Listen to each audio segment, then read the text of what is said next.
I'd like to call to order the Culpeper County Planning Commission meeting for the month of May. We welcome everyone here this evening. The first order of business is approval of our agenda for the night.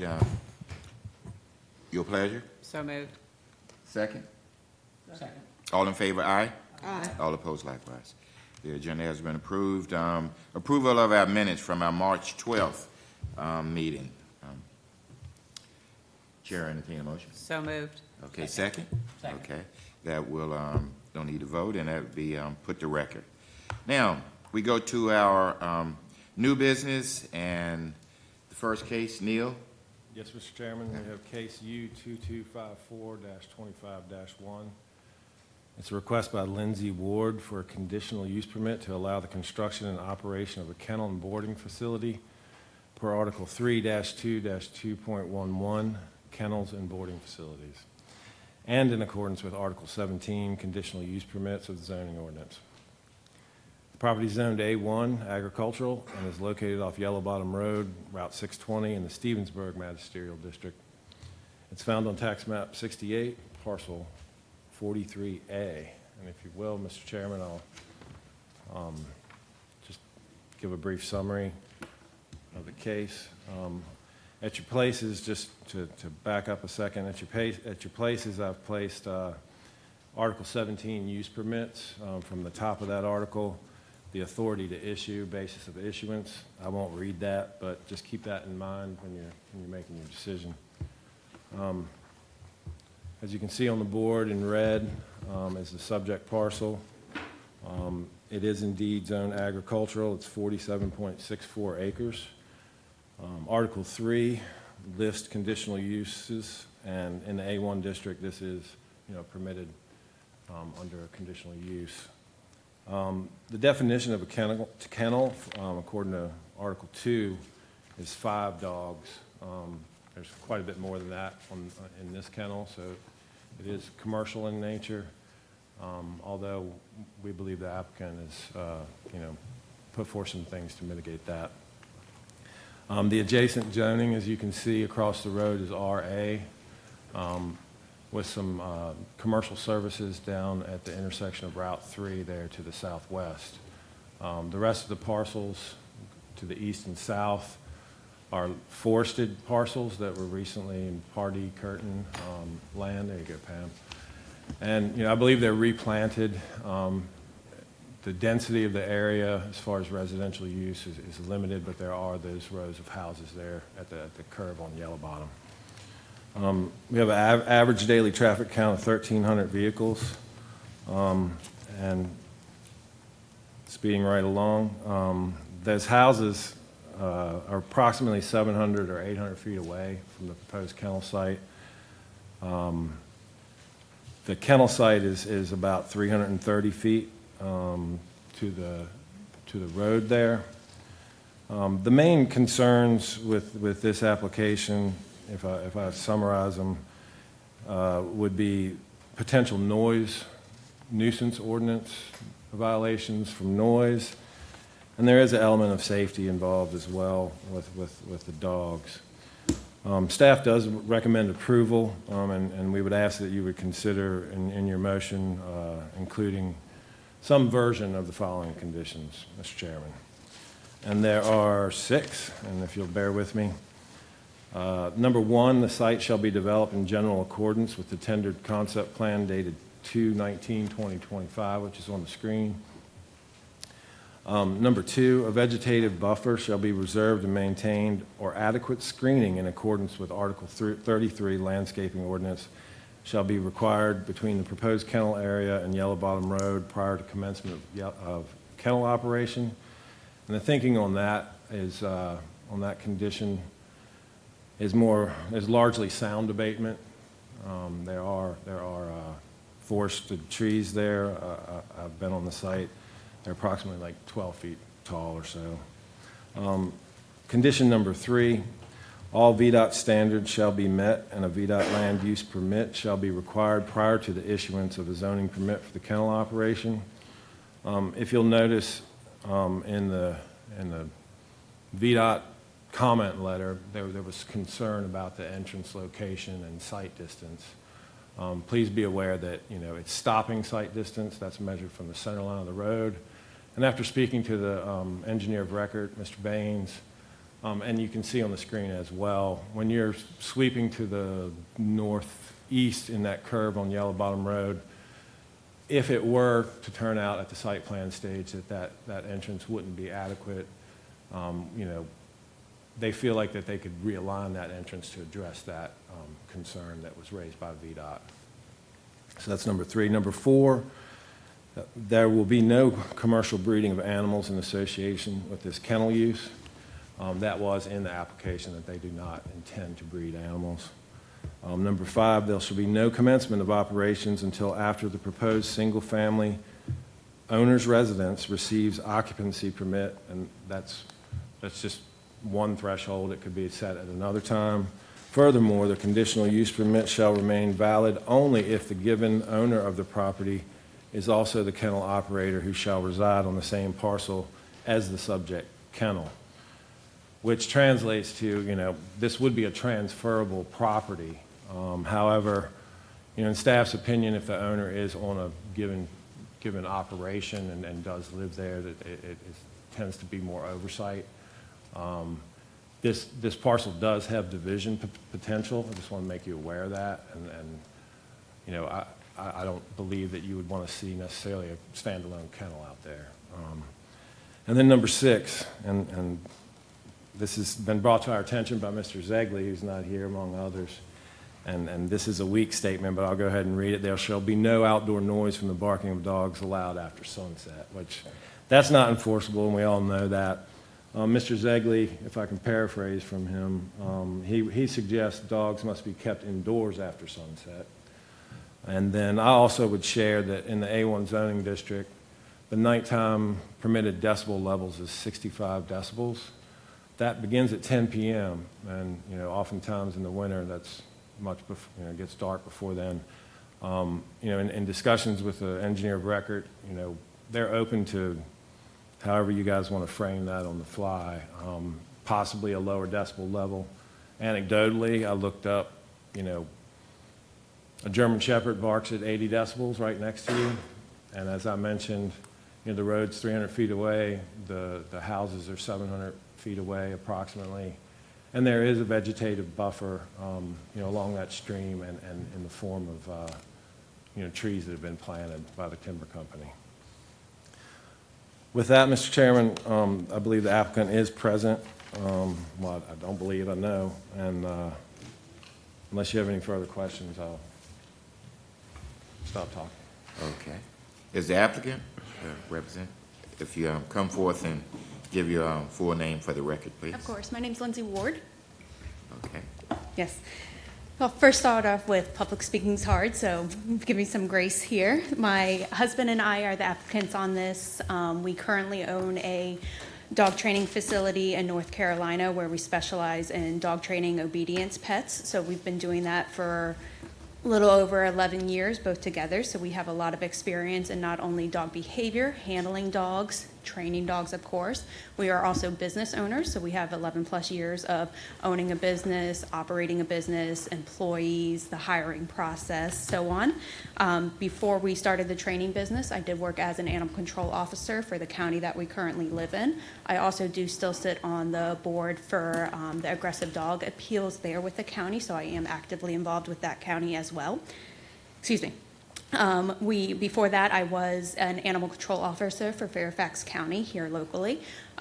With that, I did complete the Fairfax County Police Academy, the 6-month academy there, so I was a sworn officer with Fairfax County. So I'm very knowledgeable in the laws and regulations that go along with that. Prior to that, moving myself backwards, I did start off in the back of the house with the animal shelter there as well as a kennel tech. So I have experience with housing the homeless dogs, caring for them, the cleaning procedures, the feeding procedures, the vaccinations, things like that. So we do have a lot of experience in the dog world. It's essentially my life at this point. We both grew up in this area. My parents are present. His father is present here as well. So we left home about 12 years ago. We do consider this area home. We're ready to come back to the area here and really put down stronger roots here. Again, get back to our family life here as well. We're excited to create this new opportunity to pamper dogs in the area. I am a very big dog mom, as they would say, so I do enjoy spoiling the pets. I do want to bring that to the county as well, be a part of the community as well, and of course create a couple new jobs here as well. The building that we are looking to do is more along the lines of a luxury suite and not necessarily your normal kennels. I don't want any inside chain link fences. We plan to have suites, more like what you would look like at a home environment. Of course, cater to the dogs and dog proof, and so they can't chew up the walls or waterproof, things like that. That will be connected to the outside runs, a little area for them outside, which will be connected to the larger play yards out there as well. Again, luxury is really the look that I'm going for here. So epoxy, probably heated floors, raised beds for the pets. We will take additional measures within the building process to make sure we have adequate airflow, as well as fresh air return systems, things like that. So, it keeps nice and fresh in there as well. Of course, adequate cleaning procedures.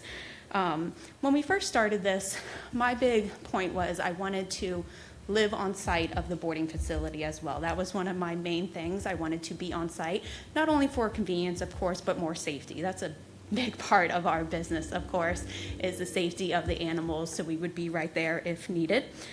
We do plan on building our home at the same time as the kennel facility as well. But we do want to prioritize the building of the kennel first. I do, again, have a great support here that we can live locally here with my parents during the build until we can get open and there on the site. That 47 acres is really our dream, right? To set down the roots, to have enough space to insulate ourselves as well within the boarding facility as well, to insulate us from the neighbors, so we're not bothering anybody, and really, so we have our peace and quiet as well. Like Neil said, that it is set back from the property line. So of course, everybody's biggest issue is going to be the barking dogs. Being in this industry for 15 years, barking dogs annoy me, honestly, probably more than they annoy you. So that is a big part of, again, why we wanted the 47 acres. So we had enough room to insulate ourselves, to set ourselves back from the road, back from the neighbors. It has been replanted timber there, so it is fully covered with the vegetation there. Again, we don't plan on clearing more than necessary, so that keeps our buffer for sight and to detonate the noise as well. We do plan on taking extra measures for the soundproofing, such as interior insulation to help soundproof that, staggered studs.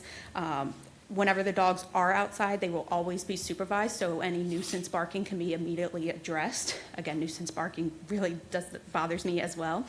In addition to that, we will, of course, require vaccinations, rabies by law, of course, and then any recommendations that, a local vet, depending on the current issues, advises us as well. So we will, of course, require vaccinations. As far as the animal waste, because I know that can be a concern as well, in the industry, there's really two options, is people bag it and send it to the dump or the garbage like normal. I would love to do an underground compost system. They make options designed purposely for this so we can compost it. In my head, why am I putting animal waste in a plastic bag and sending it to the dump for 1,000 years rather than something that's just going to decompose in, a month or two? That is all that I have, and I would love to answer any questions. Okay. You've done a very good job. Thank you. Everyone who comes up and says I'm not a good public speaker, we look out for them. Thank you. And then you pull out your little cards. Keep me on track. You took me way back on that one. Thank you. But no, very, very well done. Thank you. Does anyone have any questions for the applicant? We can't answer those at this time. All right, thank you, ma'am. That was Yes. a good presentation. Appreciate it very much. One of the differences of opinion that I noticed in the materials was the number of trips generated a day and whether or not that would permit a low-volume commercial entrance or would require a moderate volume commercial entrance. So maybe this goes to the staff as well. So is that still unresolved, and is this something that would need to be worked out at this stage, or could that go to the site plan stage? Mr. Price, that would be at the site plan phase. That's- Okay. Yes, sir. And you mentioned building the kennel first, or having the kennel done before the house is finished? And Yes. then, but so would you plan to live someplace else during the initial stage of the kennel operation? So ideally, no. So we want to build them essentially at the same time, to have them built alongside each other. Finishing-wise, we would want to prioritize the finishing of the kennel first, just for financial reasons. All right, so, but you wouldn't be operating the kennel, because I think, as I understand the CUP requirements, you'd have to be living on site in order to run the kennel. That is one of his suggestions, yes. Yeah, okay. And one final thing, so you've talked to your neighbors? We did stop and talk to, there's not a whole lot of neighbors there. Yeah. We did stop and talk to one, and didn't get any opposition from him. He seemed perfectly friendly. All right, and then you mentioned a total of 10 employees, 5 there at a time, and that would include you and your husband in Correct, that number of yes. employees? Yeah, right? just the nature of the business, it would be a lot of part-time employees. So we were thinking 10 employees, 5 there at max at a Okay. time. All right, okay, so I have another final question. Yes. So there are a number of other kennel facilities in the Culpeper area. So I'm Okay. just wondering if you've got something that you can bring to the market, or something you'll be providing that the others don't, or something that would, or is there a need that's not being adequately served right now? Yeah, so that part of the county, I believe there's less options out that way. As far as what we'd bring, I think it would be really our training experience. We have a senior 13-year-old dog myself that I spoil and pamper. And building this, my goal is to have something I would feel comfortable sending my dog to. Again, that's why I don't want to do the inside chain link fence. That creates a lot of conflict between the dogs, a lot of barking dogs in between the fence. So kind of having more of an isolated room for them so they feel comfortable settling down and decompressing that way. It just makes it for an easier operation. You have less issues among the dogs.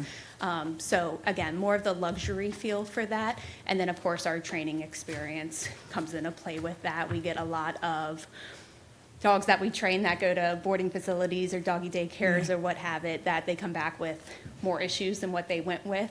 I think that's really what would set us apart from the other places, is running it more of a structured environment rather than a free-for-all. And you intend 7-day-a-week operations? Correct, Like yes. 8, or is it 7 a.m. to 8 p.m., 7 days a Correct, week, yes. holidays, and, Yes. okay, all right. Yeah, that's the busy times, right? Weekend and holidays. All right, thank you very much. Yes, sir. Anyone else? I had a few questions, follow-up. So in terms of the kennels themselves, would you have, on the kennel, the suites, would you have 2 dogs in each suite? Or is that what you were planning to do, or just one or two? So the only reason we would have more than one dog in an individual suite is if they came from the same home. So if a client has 2 dogs that are comfortable around each other, we would, of course, require the suite to be big enough to accommodate them, and then we would allow more than one dog to stay in one suite. So that's why you have essentially less kennels and more dog Exactly, yes, potential? yes. From that perspective. And then, has there been any consideration about having some sort of screening fence instead of, say board-on-board screening fence around the outside to try to curb some of the noise? The noise, I believe that the vegetation and the setback is sufficient enough for that. Again, like we said, it's covered with 12-foot pine trees at this time, and we don't plan on clearing that.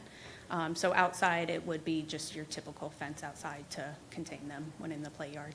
But if it was something that we felt needed, it would be something you'd Of course, entertain? yeah. Okay. And then, obviously, I know because I'm a dog lover, I Yes. have 2 dogs myself.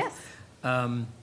One of the questions would be, is obviously there was some discussion about hours of operation and keeping it quiet after a certain period of time. The noise ordinance is 10 p.m., I believe.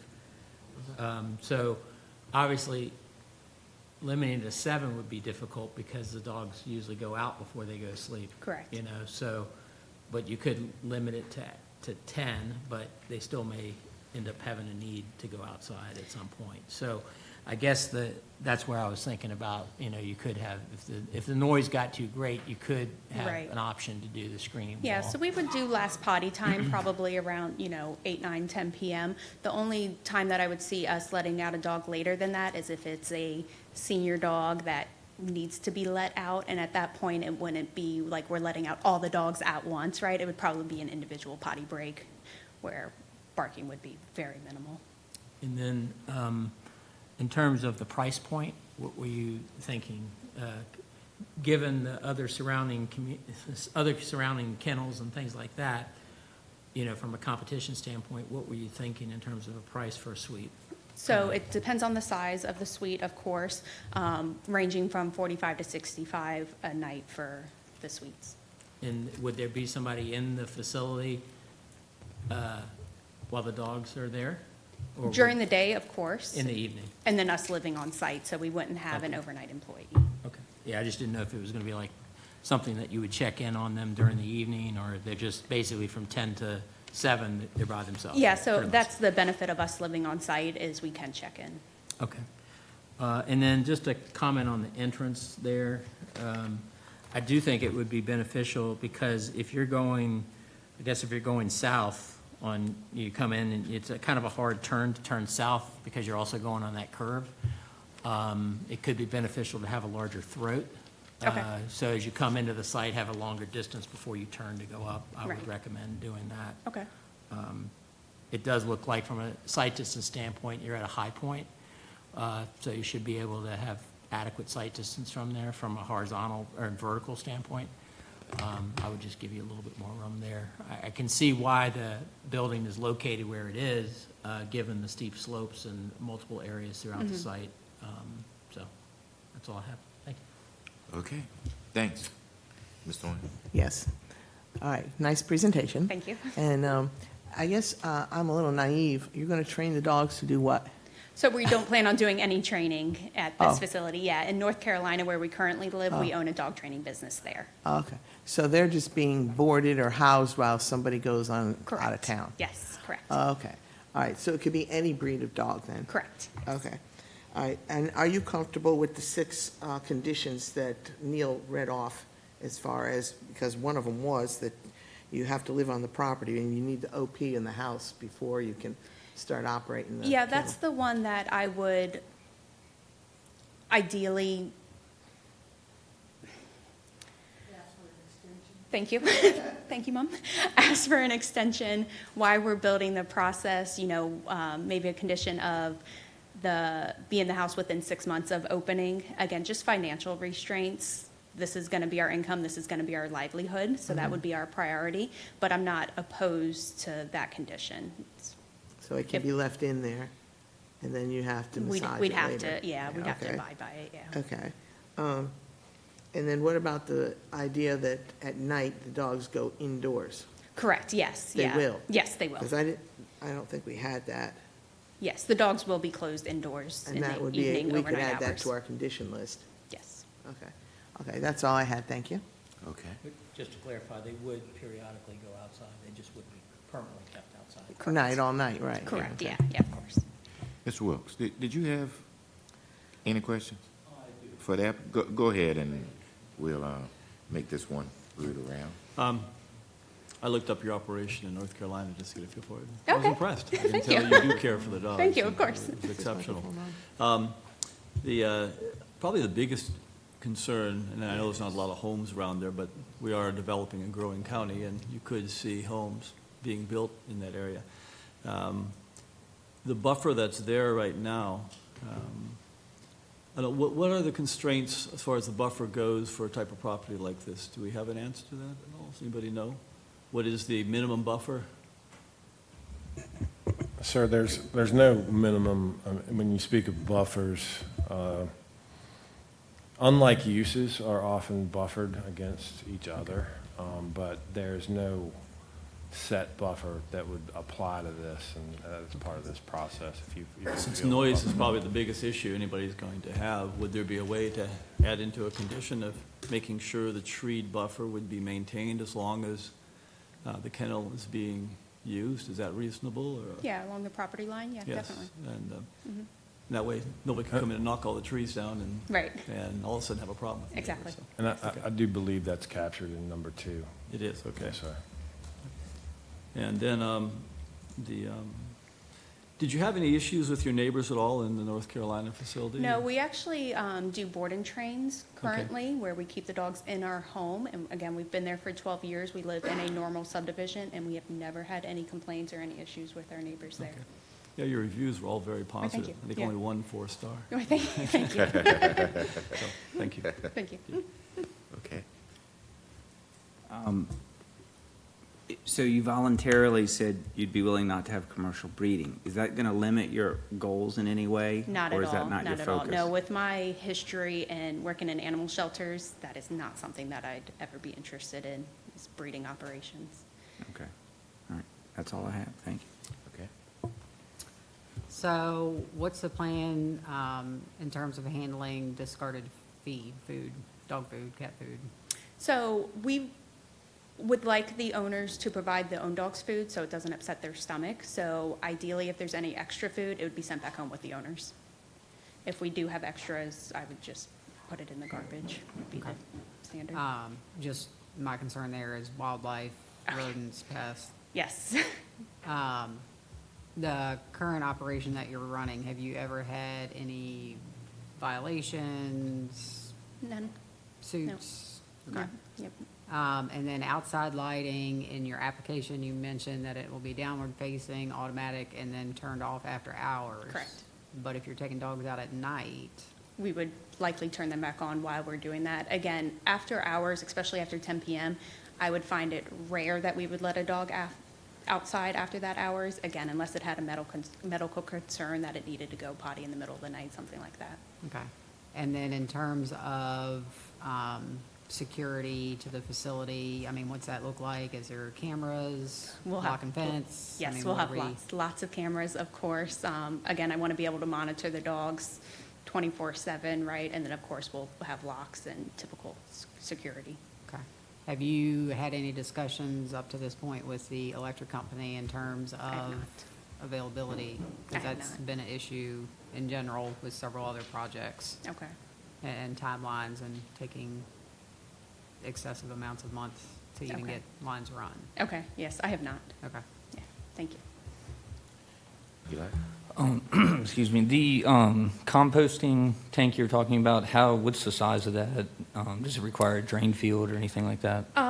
No, so they wouldn't be very big. It kind of depends on how much quantity we're putting in there on how big it would need to be. A lot of people honestly start with like a 50-gallon drum size of that and bury that size.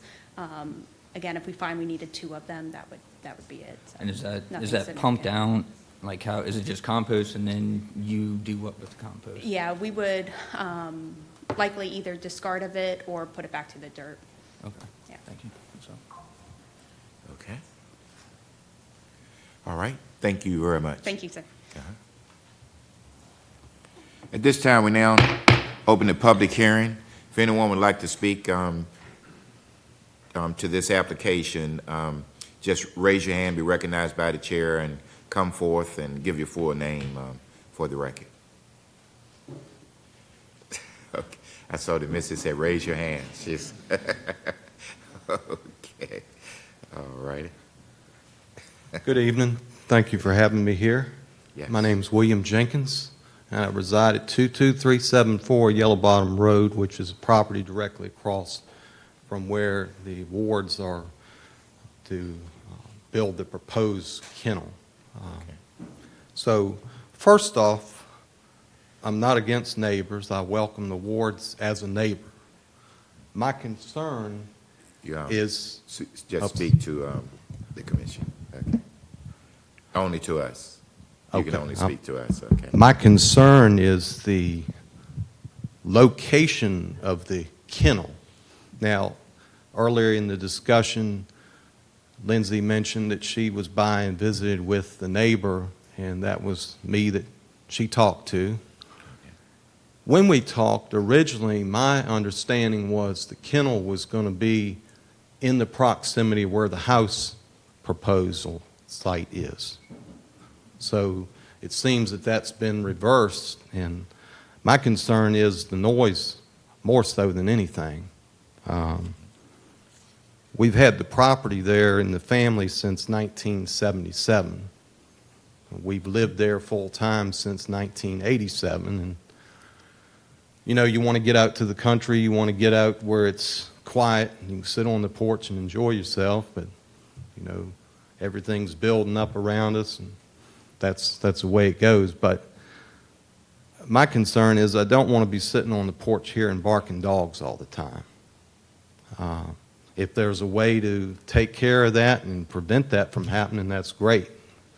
Now, talking about the buffer, that piece of woods that's there, when the pulpwood company harvested the trees there, they left the pines down the creek bed there, and they've harvested off of that probably about 4 times that I know of, and those trees have grown, but there's a lot of openings in between those trees. It's not like they're solid and they're going to block sound. Sound is going to permeate through those trees.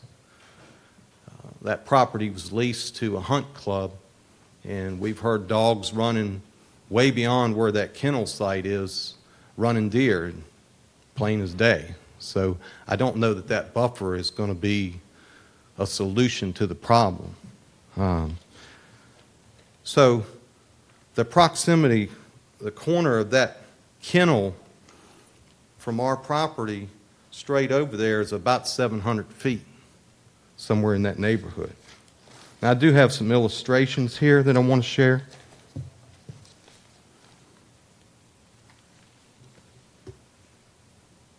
This is the house site where we reside. So what we're looking at is our house is here, and the corner of that building is going to be here. So it's a straight shot over. There's really no buffer to muffle the sound. 700 feet? About 700 feet. I'll pass it around. Okay, but that's, okay. This is an illustration standing in our driveway, so according to the maps that we have, looks like the kennel's going to be up here at the end of this buffer line. So really, that's not that far from our house over to where it is in the curve. I'll pass those around and we'll get them back to you. Go that way. So that is one concern, the proximity, the tree line buffer is adequate for noise control. So the other question, and it did get addressed to a degree, about the underground pet waste disposal. So my question is, are any liquids going to leach into the ground out of this holding tank, or is this holding tank going to retain everything? And in it, I think it was mentioned that it was going to be cleaned out and either disposed of or spread over the ground. So my question is, if it's spread over the ground, where is it going to be spread, and how far is that going to be from our residence? Because I don't want to be smelling dog waste. Sure. So traffic control, that road is very busy, and I take my life in my own hands when I go to the mailbox every day. Because most of the time when I go to the mailbox, I'm on the other side of the road, on the side where the kennel is, or is proposed to be, and a car's coming both ways. And they meet me right at the mailbox every time. So the traffic on that road, and I guess this facility is going to increase the traffic flow by about 50 trips a day. So that would be a concern of mine too, is the traffic there in front of my house.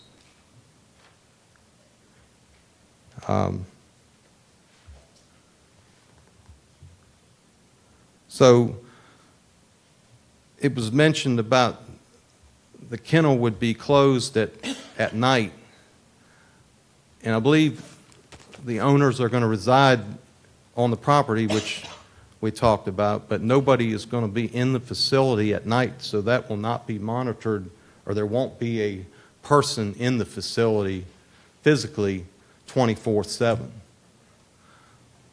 So what happens if you have an animal that starts barking, is disturbed, whatever the case might be, at 11 o'clock at night, is that something that's going to get addressed immediately? Is there an alarm system that's going to alert the owners so that it can be addressed immediately?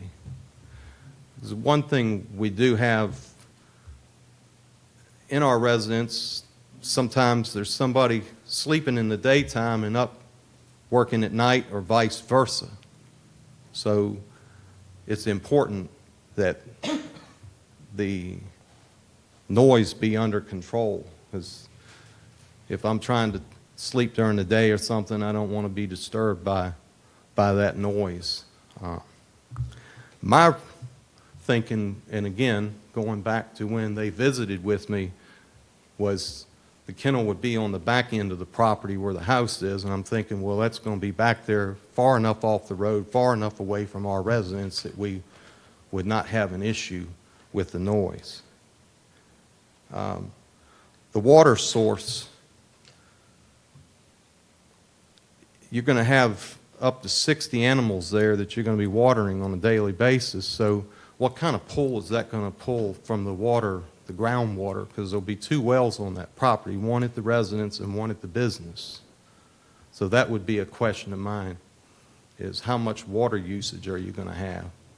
Because our well is not far where I showed you that picture, directly across the road there. Our well's probably, I'm going to guess to say, 150 more feet from that building that's proposed. So you're looking at maybe 800, 900 feet from our well to where that building site is. That would be a question I would like to know, what kind of Okay. water supply, All right. how much water is going to be used. I think that's everything that I have. I want to ask my wife if she has any, do you have Well, anything? she you can want? come up if she likes. The only thing I have, you addressed it. Oh, you have to come up and speak into, give us your name too and speak into the mic. And Hi, good evening. My name is Cindy Jenkins, and I also reside there. You know, it's like he said, and I'm just going to keep it basic. You know, we're not opposed to neighbors, but a commercial business, and this is a potentially commercial business, if they're boarding, people coming and going. Our road, which we've had the concern for quite some time, people fly, it's narrow, like he said about the mailbox, and it's true. You know, you wait to be run over going to your mailbox. Turning in the driveway. I digress. I'll get back to the point I was going to make about the cameras. You know, they mentioned that, and that's a subject for another conversation, but I don't know what kind of cameras they're proposing. I didn't see anything in that in the verbiage that I read, but I know that internet is certainly an issue there. We have none. So if there's any kind of wireless monitoring that they're proposing, that's going to be an obstacle. I know that's something that we deal with every day. So that's the only thing I think that we had in our notes that, you know, the traffic you addressed. I think everything else you covered. Okay. All right. Thank you. Okay. Thank you. Thank you very much. Yes, sir. Anyone else? Yes. My name is Emily Haywood. I'm Lindsay's mother. I can't really shed a lot of light on the opposition, but this location is halfway between Culpeper and Fredericksburg. There's a lot of houses being built out that way, Lake of the Woods, they have food lines, and so it's a very growing area, and I think it will certainly support the business that they plan to build. It is going to be an upscale kennel, and I'm sure they will do their best to sway the barking dogs. And I'd be interested in looking at that map, but I believe Mr. Jenkins' house, right there's that long finger in the middle. That's a big gully. And I would think that just going up and down, that would be a great noise buffer, as well as along the back of the property if anybody ever chooses to build there. I know for a fact that they take very good care of their dogs. They will not have excessive barking, and I don't know how that would be any worse than having a neighbor with an annoying pet that's out back all the time barking nonstop.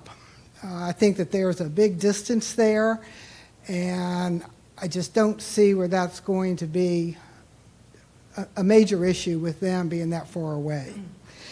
And the pet waste, they are also going to have their own septic field, and if the compost pile does not work, you know, it's always a possibility that it could go into the septic field with everything else. The well issue for the water, we're on 47 acres. I know a lot of times where I live, houses are built on 10 acres with wells right next to each other, and there's never an issue with that. And I think that that was their purpose in buying something that is kind of out of the way. There is really the only one neighbor. There's commercial property down at the corner. And it's a big tract of land, and that site was pre-approved when they bought the land, because when they subdivided, they had to have a site there, and that's how that site was initially picked. I don't think that they would want to move it at this point. And the traffic, you know, if there's 1,300 cars going up and down that road every day, 20, 30, 50 cars, I don't think it's going to be that big of a difference. Theoretically, that's a very small percentage. Okay. And that's all the issues that I came up with. All right. Thank you very much. You're welcome. Anyone else?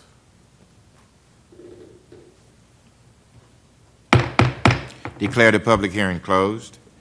Commissioners, we've heard the comments from public hearing as well as the applicant. And at this time, if you have any other questions, ask them at this time. I did have a question. Go ahead, sir. For the applicant. Okay. So my question is if, Microphone. sorry. What was the reason, was the layout that you submitted to the adjacent property owner reversed based on what you have here that we're seeing today? And if so, why did it change, and would you be willing to flip them? You can come up, Lindsay. Thank you. When we stopped and spoke with him, we didn't have anything to provide him. It was just a conversation, so I just think there was a misunderstanding for that. As Ms. Haywood said, there was the original proposed site with the drain field there in the front, which just for us makes more sense for the boarding facility to have that towards the front of the property and our home in the back. And are you willing to put more buffer along the frontage? Yeah, again, it's pine trees, so having some more ground vegetation, I could definitely see a benefit of that. So Okay. there's Thank you. more noise dampening there. Yeah. Go ahead. Another question for the applicant. So if you're full up with dogs, you've got 60 dogs, is that correct? Correct, yes.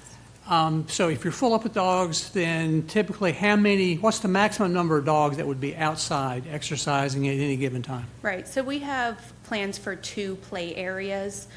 We err on the side of cautions with dogs playing and interacting with each other, so max it would be 5 dogs in each play area, so 10 dogs out at any given time. All right, and the play areas are on opposite sides of the buildings, I Correct, recall yes, from, okay, yes. all right, thank you. Any other questions? Okay.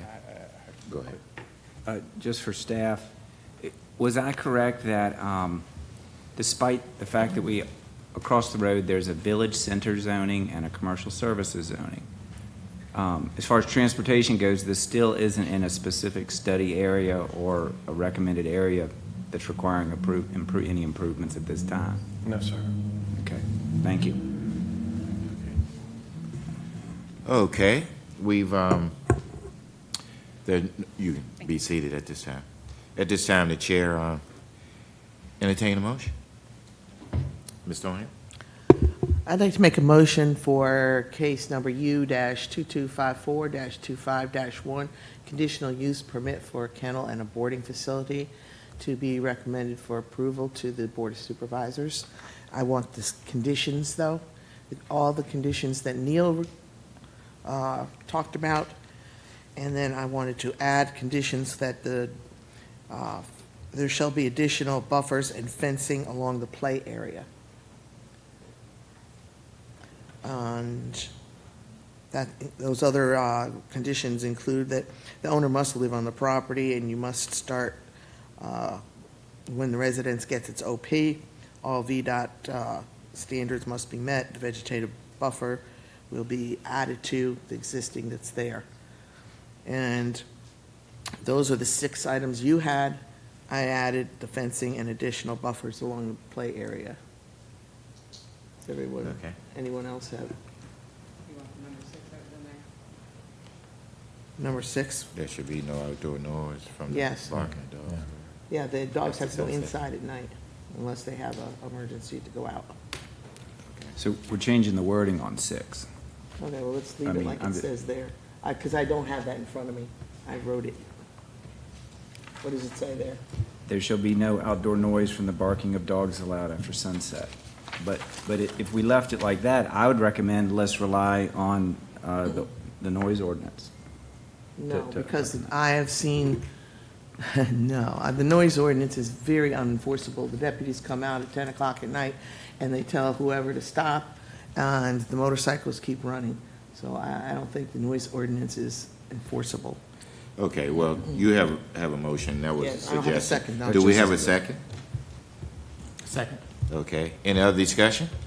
Yes. Well, go ahead. Yeah, please. I understand the neighbors' concern. They've been there for 30-some years. You live in a place with quiet enjoyment, and the concern is valid. And, that they don't want to have to deal with noise that they haven't had to deal with. Now, progress does come, and you do have to walk through that. But I appreciate the fact that the applicant is willing to meet with the owner at some level, whatever we would agree upon, to abate that noise.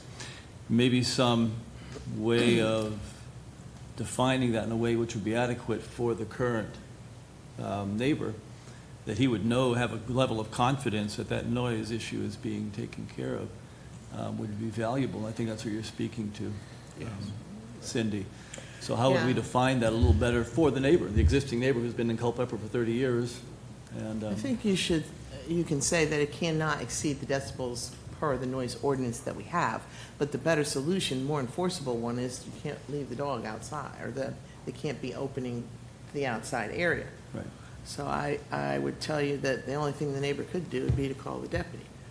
If the dogs are barking, and then hoping that the dog's not barking when the deputy gets there, or the dog is barking, Well, so if they have 5 dogs out in the 2 different areas, that's 10 dogs. How long are they out for typically? It sounds like you have 60 dogs, you're going to have them outside pretty much all day long. And barking will be occurring, so. Yeah, I think, if I understand the hours of operation, that you're going to close at 7 PM. So anything after 7, they won't be there, so everything will be internal to the building. Right. It won't be external.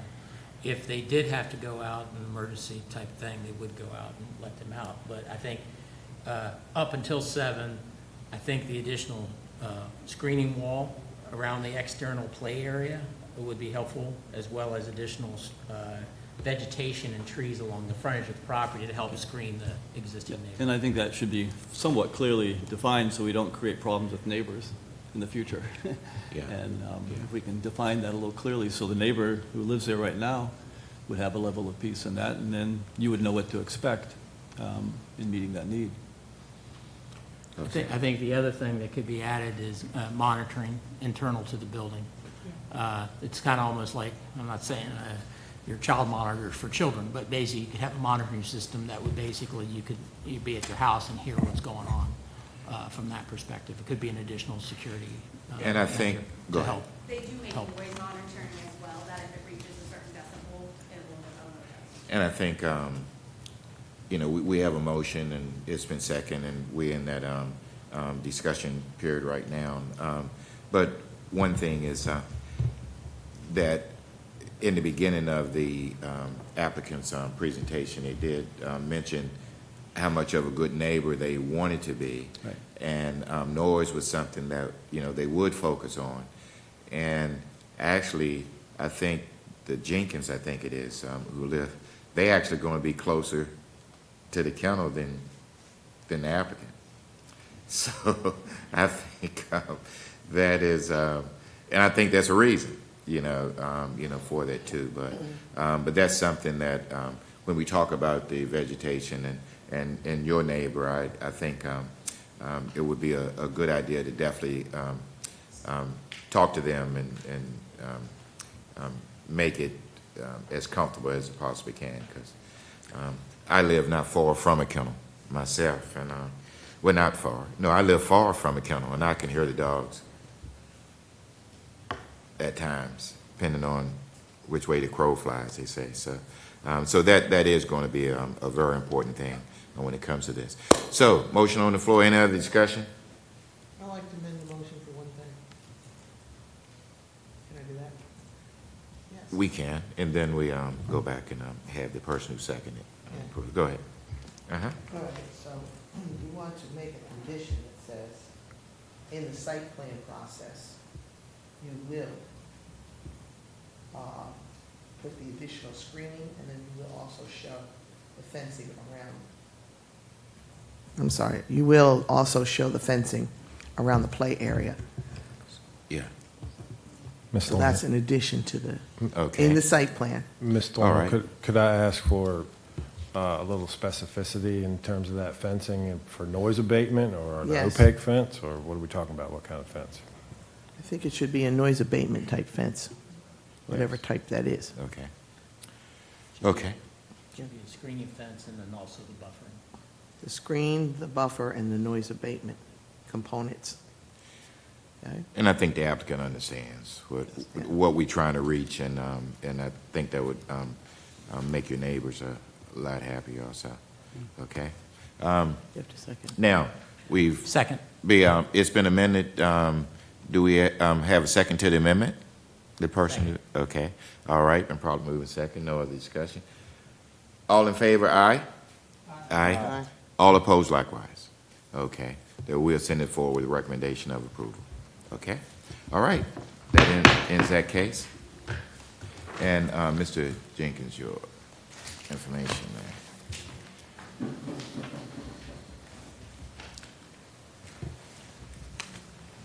Thank you, sir.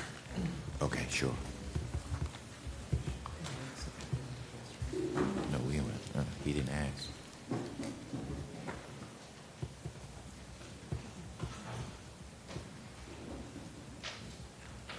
We'll move on to our next case. If anyone would like to leave at this time, we'll give you that. Okay. All right, Neil. Yes, Mr. Chairman. We have case U 2255-25-1, a request by Michelle Booth for a conditional use permit to allow the construction of a yurt for the purposes of operating a residential professional facility, specifically a behavioral health facility per Article 9-1-7, resident professional, and in accordance with Article 17, conditional use permits, the zoning ordinance. Neil? Property, yes, Could you do sir. me a favor and move that microphone closer to you? Yes, sir. somewhere? I apologize. Okay. Yes, sir. All right. I appreciate that, Yes, man. sir. We do want to hear Yes, sir. everything you got to say. Okay. The property is in RA rural area and is located off 3 Oak Lane, which is a private road in the Salem Magisterial District. As you can see on the screen, it's found on tax map 39, parcel 7A6. And let me just back up with this off the bat. Behavioral health facility is not necessarily meant to be a term of art. This was brought up by the applicant. It was in the application. However, this is not defined in the zoning code, and I don't think it quite captures the scope of the proposed healthcare facility or resident professional that happens to be a counselor. And at your places, I put the definition of residential or resident professional. And the key part is that it must be clearly incidental and subordinate to the premises for residential purposes and shall not alter the residential character of the dwelling or the area. As you can see on the screen, we're off of Mountain Run Lake Road there. 10-acre parcels off the road that you're familiar with. You've got a large farm to the rear with some floodplain, and the private easement is there in gray going back to serve the property. There is more population in the last case is the point, and there's 1,700 vehicles, average daily traffic count there on Mountain Run Lake Road. The applicant has met with staff and the building official, and I just wanted to share that the fact that this is a yurt is somewhat irrelevant. The yurt could, as proposed, has a bathroom associated with it. And when it came in the door, this would qualify as a tenant unit by right. I mean, in the RA, you can have a tenant unit with 9 acres. But the applicant was forthcoming and shared what that use would be, and that way, we're here before you tonight to manage this use permit. Staff can identify no significant impact to the surrounding community generally. Although I will point out that conditional use permits on private easements may be problematic, as you all have experienced. Staff does recommend approval with the following conditions. Number 1, the issuance of this conditional use permit shall be exclusively for the applicant and shall not run with the land. It's my understanding that the applicant is agreeable or amenable to this condition. Number 2, there shall be a recorded shared maintenance agreement per Appendix B, Section 612.2 for the 3 Oaks Lane prior to the issuance of the certificate of occupancy for the structure. And many of you are familiar with 612.2. That's usually invoked when there's subdivision on a private easement. The applicant may dispute this fact based on their relationships with their neighbors. Number 3, any public events as described under the other potential non-work uses of the provided supplemental information shall not occur more than 12 times in a single calendar year and shall be limited to the maximum capacity as determined by the building official for the structure and the property. And number 4, a land use permit or VDOT land use permit, entrance permit as commonly known, must be obtained for the use prior to the issuance of a zoning permit for the structure. Any new single-family dwelling requires a land use permit from VDOT. There is some, the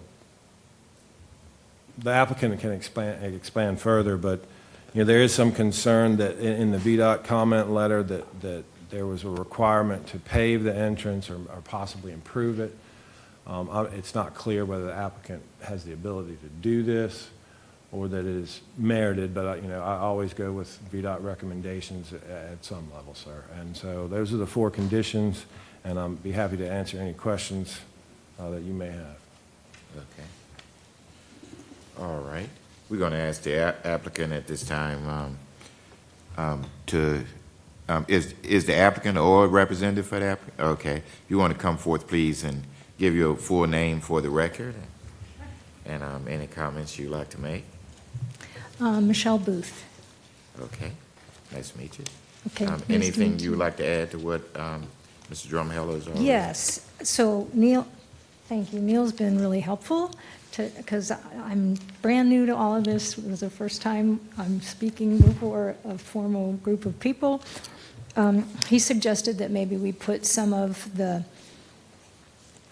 conditions of the restrictions to how we're going to use this in writing. So I have that. My husband and I signed it. I don't know if that's useful. If you want to see, it's a page that I would like to present.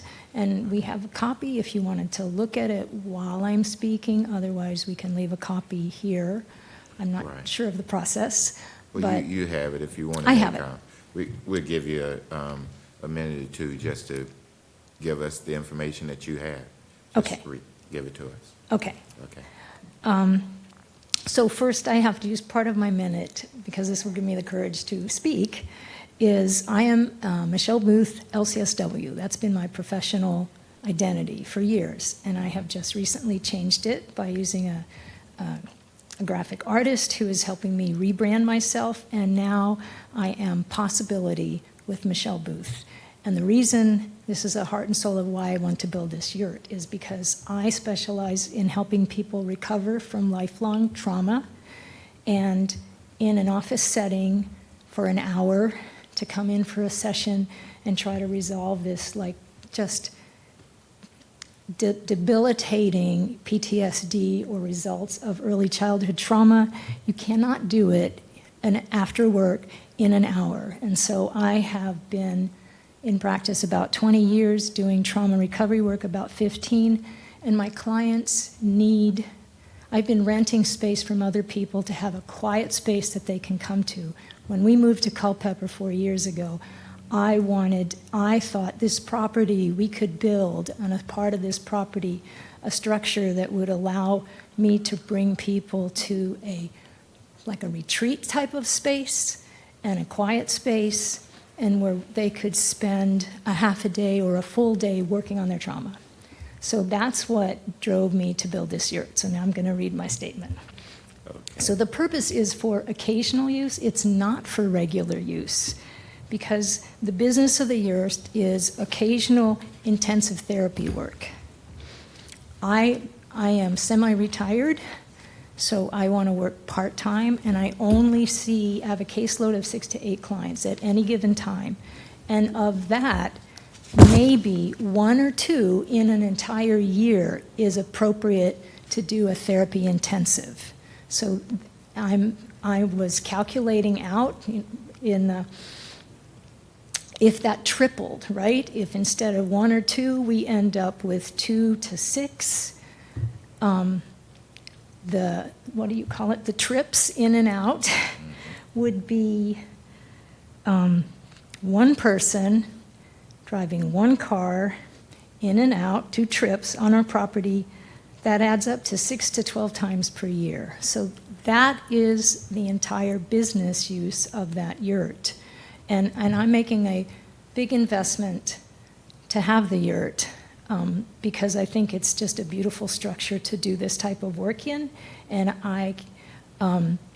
we don't have any extra money to do anything other than getting this yurt built.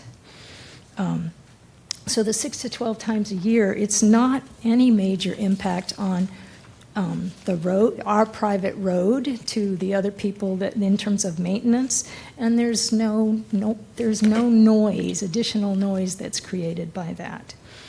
We've been brainstorming, what do we want to do with it when I'm not using it for that? We have grandkids. I am envisioning moving our grandkids' sleepovers from inside our house to the yurt a couple times a year. I think that would be really cool.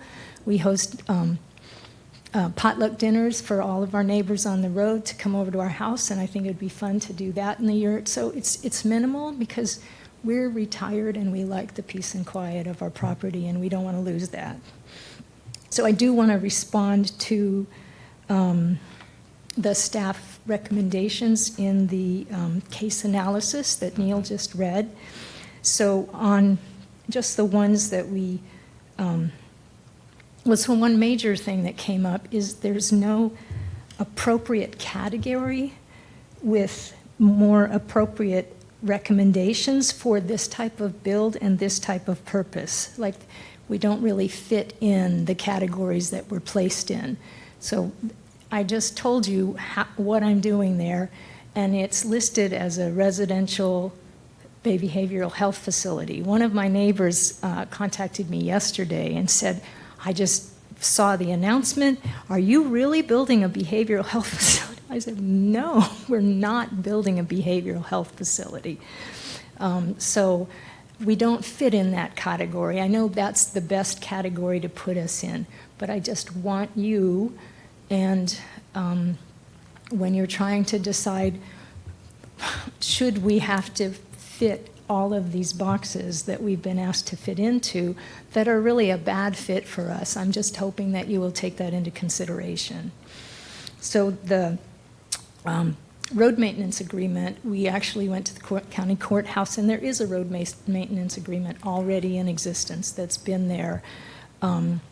We weren't given us, that wasn't given to us when we took ownership of our property, but the newest person who has built on 3 Oak Lane, that was the person who called me yesterday. She said that did come when she built her house. That was made available to her. So we have it now. So I think that has been handled. So there's nothing more that we need to do. We're very excited to have found that.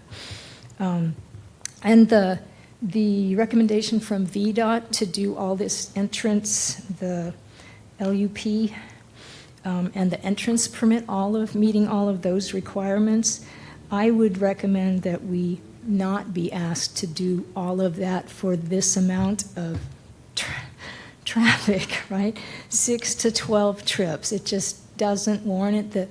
The current way that we come in and out of that property is working. We have a good line of sight for just, us, 4 properties that are driving out of there, five now.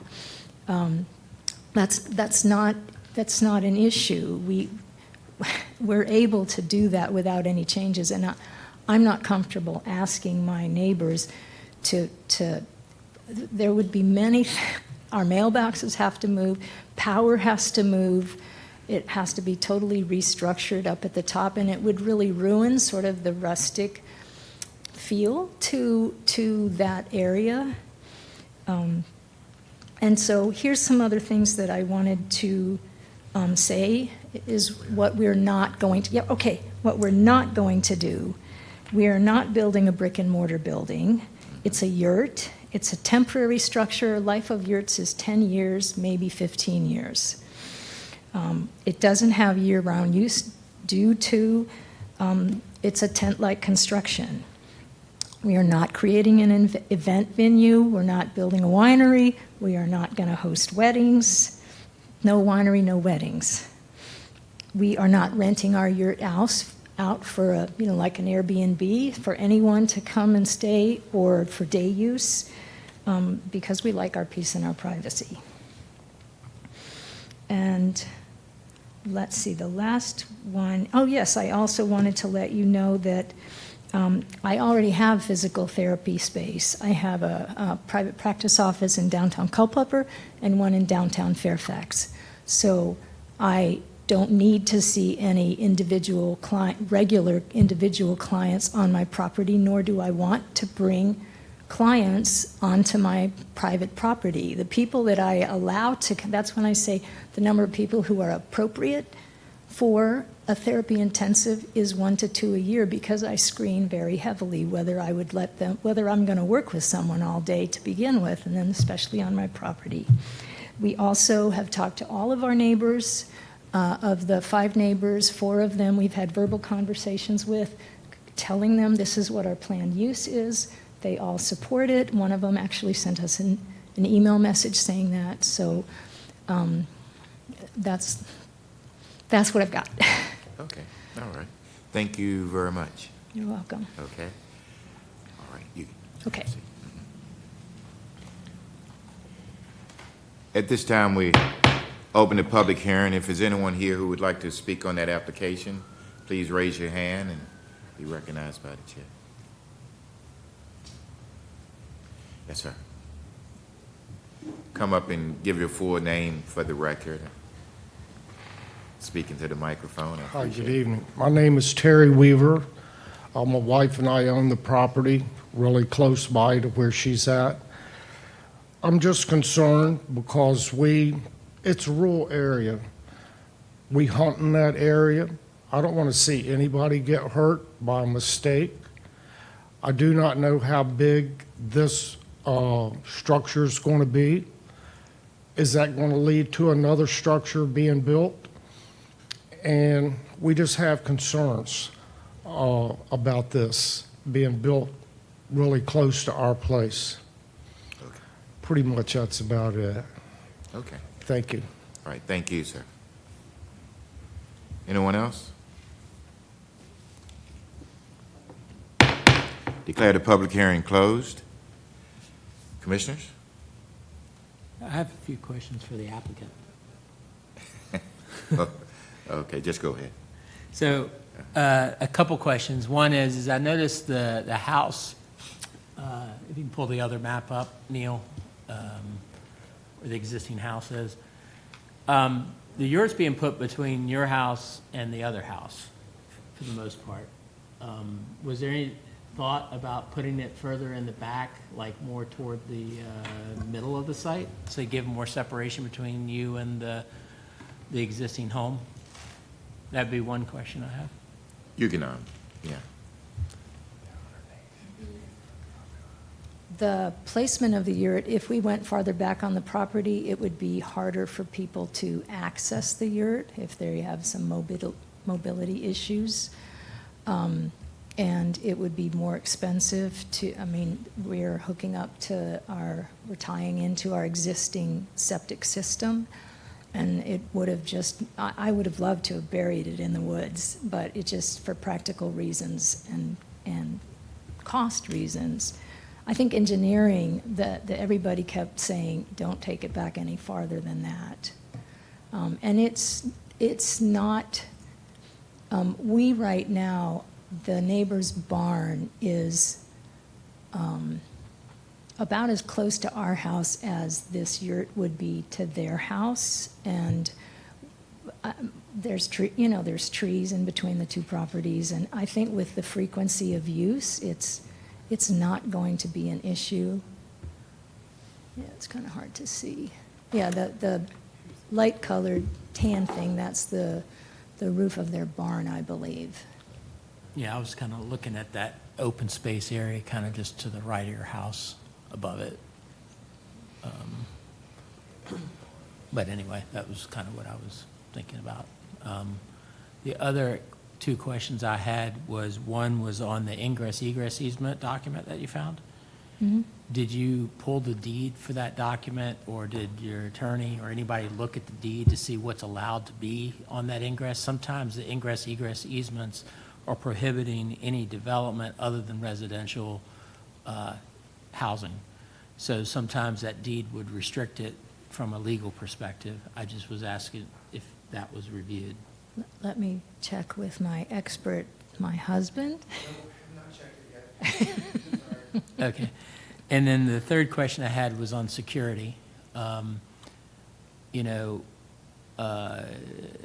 If you did have someone with like PTSD or something like that, or had mental concerns there, what would prohibit them from getting onto the adjacent property? Is the site going to be fenced? How would they be kept on your property?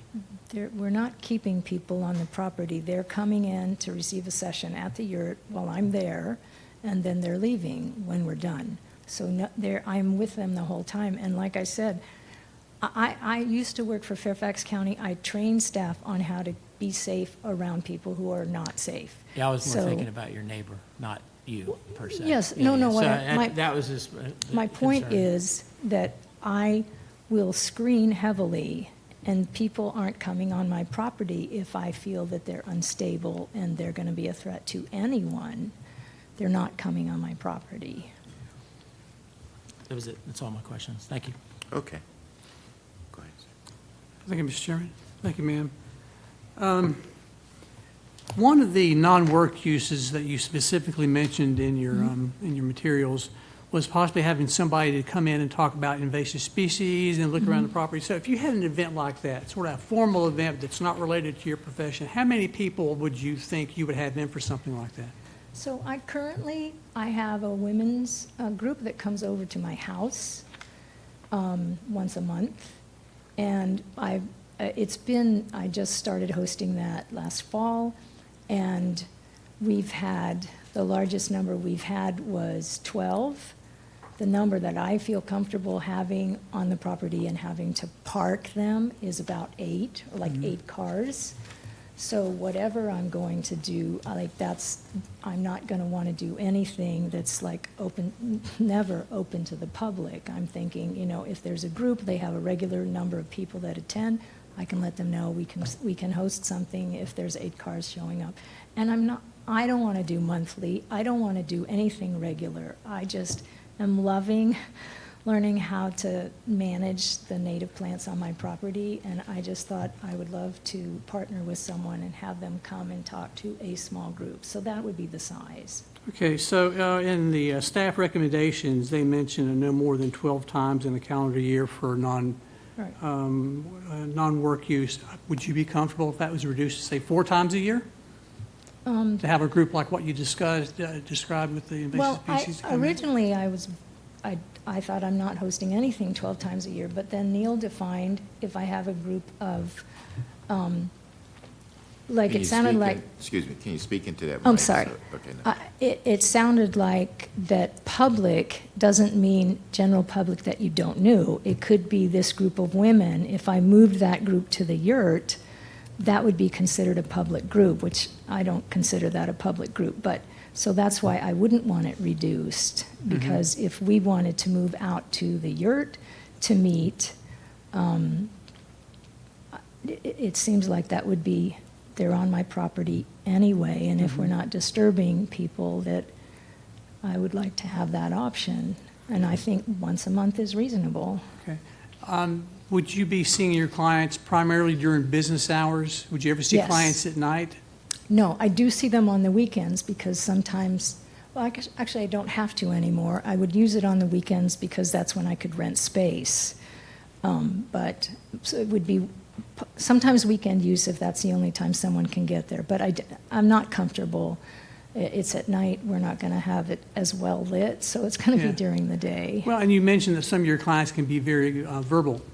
And Mhm. so if it's at night, then that one might be more Yeah. audible to the neighbors. Yeah, and yes.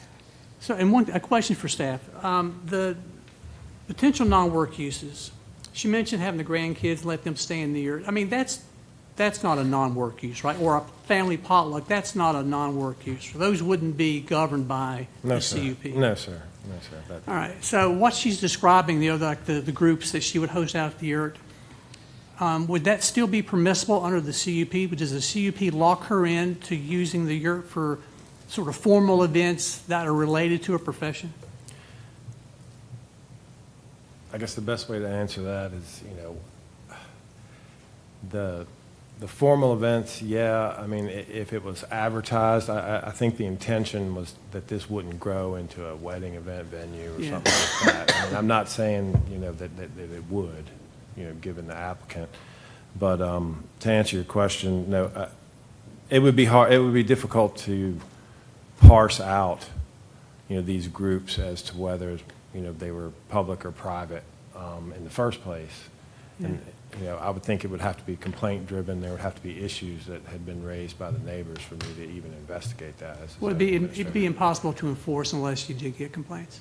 Yeah, I mean, yeah, or advertised on the internet or whatever. I just don't know where this could go, and then that was the intent there. And so the concern, ma'am, of course, is the impact on the neighbors. If Of there's course. enough people there to make enough noise or enough disturbance that it bothers somebody else at night or during your normal quiet time. All right. Okay, well, thank you very much. Thank you. Anyone else? Look, if you would just stay in.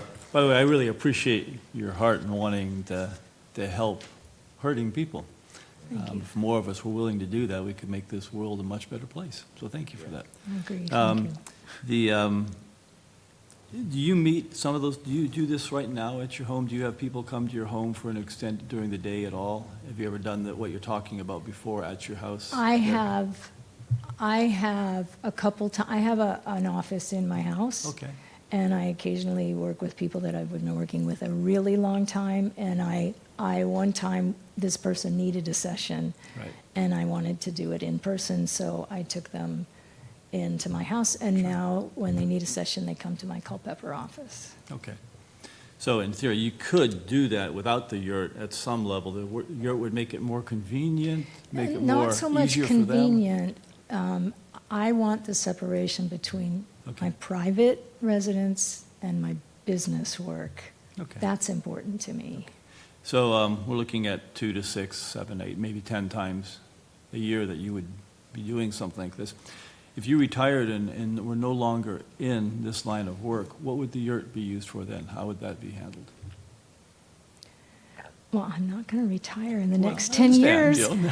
And the yurt only is going to last 10 to, I think we're in a wooded area with damp issues. I think we're more on the 10-year mark, than the 15-year mark. So, What happens to a yurt after 10 years then?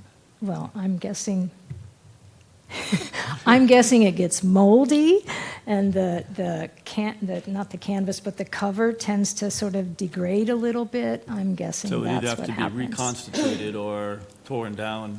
Yeah, we're thinking that if it's just crap by the time we can no longer live, we're going to stay there. We're going to outlive that yurt. That's my determination, that we're still going to be capable to manage that property and outlive the yurt. And by the time it's degrading, I would probably be happy to be fully retired. Okay. Yeah. And this is for staff. I'm still learning a lot, so forgive me for questions that maybe, are easily answered. But is there another way to have a permit to build another structure on the property without doing it the way she's suggesting? There's Could she multiple build- ways to build, yeah, I mean, you can build accessory structures. It's the use we're talking about and the impact, Okay. around that use. I mean, like I alluded to early on, when, there was, this could be a secondary dwelling unit. The building official is willing to, inspect this under residential code. It's going to have a bathroom. Conceivably, and I'm not saying it's the intention, it could become a secondary dwelling unit. Right. So the answer is yes. There's multiple, even after this, she could, they could build garages or whatever else on this parcel, if that answers the question. I'm not Yeah. sure. So if she has people, she could right now in her home have people come out to her home right now and do what she's doing and not be violating anything, correct? Yes, sir. Under the definition of home occupation, which is also in special provisions, Article 9, there's a certain percentage of your home that you can use for, business activity, and that's not something that people get permits for. Okay. So, yeah. So if she built a second home on the property and used it for this use 4 or 5 times a year, But conceivably, she could do so, yes, sir. okay. Under the home occupation, not under the resident professional, and that's why I put the definition in front of y'all tonight. Okay. All right. So in light of that, I mean, is there a better way for her to do this than a CUP? I'm just bringing it Yeah, up as I can't suppose about that. If I mean, because I really appreciate your heart and what you want to do, and I like supporting those kind of things, but I think we have to balance that with the neighbors and the restrictions and what happens if you were to, say, have to leave the home and somebody else rented it and you kept it in your name? Would they have the ability to use this in a different way, or would that be limited? And, Only for the applicant. Only for that. right, but if the applicant still owns the property, but just doesn't live there. So, I mean, that's, All right. I just wanted to say, can we write something in that we must be living on the property while we're operating the yurt? Yeah, I think that's Because we're reasonable. not planning on, no, I know that. yeah. Yeah, and that's covered by condition number 1. It is, okay. Yeah. All right. All right. So, thank you. Any other questions? Okay. All right. Staff question. The width of this road is 50 feet? The access road, is that 50 feet wide? I don't think the actual road is. It appears to be about that, Ms. Thornhill. About? I there don't, a I don't site have it plan? in, I don't have it in front of me. I don't have a survey. No, We do have a survey possibly that shows that. I can't really tell, but yeah, I mean, the easement is presumably 50 feet, because that's, what's So required. two for cars some- can pass is what I'm trying to get to. On the driveway, I do not know. I have not driven all the way back. Okay, well, it's very loose here. I'm just I trying to get understand. things And yeah, like. thanks, Pam. I mean, there's a photograph of the entrance there. I mean, there's nothing preventing, delivery trucks from Amazon going down it now. I mean, Well, And just keep in mind too, that, the average vehicle trips per day for a single-family dwelling is listed as 10. And this, So if you built a house back there, that's, that's 10 more, so I don't know, I'm just putting it out there. Okay. Well, I'm just saying that when we go in for subdivision activity, which this looks like it was, you have to have a 50-foot access road. Should be. And that does not look like 50 feet, but two cars have to be able to pass, is my point. So now we're creating like a little mini business here. I'm not sure what this is yet. I understand that, but, Yeah. there's no private road standards that we do have. I mean, the access easement width must be 50 feet, you're correct. But the travel way, there's no standards could that be we have. 12, Yeah, so. It could be, All right. less. Okay. Anyone else? I just want to make a comment. I guess I have several concerns and reservations about this on multiple levels. Mental health is a serious thing. While I can appreciate wanting to help people too, I mean, you have everyone around there that you're putting at risk because things do happen. I don't care how well-trained anybody is, things do happen. And in terms of wanting a tranquil space to perform services like that, there are, in my opinion, other places, for example, like Verdun, that is a very tranquil facility. I'm sure that they would be willing to work with the applicant in terms of a rental for this 2 to 6 times a year that something is needed. To me, it shows the potential for some serious and significant impacts to the surrounding neighbors, and I can't support it. Like Ms. Thornhill said, it's just, there's too loose, there's too many factors up in the air for me to feel comfortable. If I lived by there, I would have personal serious issues with this. So. Okay. Anyone else? Okay. Chair, entertain a motion. I move that case U-2255-25-1 be denied, as it does show the potential for significant impacts to the health, safety, and welfare of the surrounding residents. Specifically 17-1-1.1, 17-1-1.2. Okay. You have a motion. Do you have a second? Second. Okay, any other discussion? Being none, all in favor, raise your right hand. All opposed likewise. Okay. All right. We would send it to the board on the recommendation of denial. Okay. All right. That ends that case. Close that case there. Okay, at this time, we Chair entertain a motion for adjournment. So moved. Second? Second. All in favor, aye? Aye. All opposed likewise. Meeting is adjourned.